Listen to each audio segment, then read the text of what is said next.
สวัสดีครับวันนี้ผมจะมาเล่นลีกให้ทุกคนดูกันนะครับจังหวะนี้ผมยิงไปแล้วนัดหนึ่งไม่โดนนัดสองแดงจังหวะนี้ผมยิงไปแล้วยังไงตังหัวแตกไปดูเกมที่สองกันเลยวันนี้ผมจับปืน590มาผมยิงยังไม่ได้M4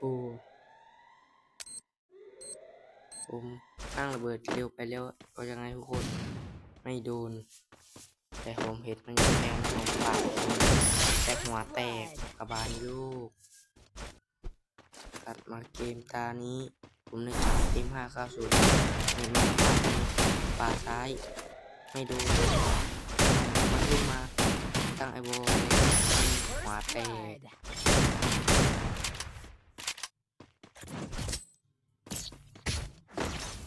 ตัดมาเกมสุดท้ายผมทางระเบิดเร็วติดตุ่ม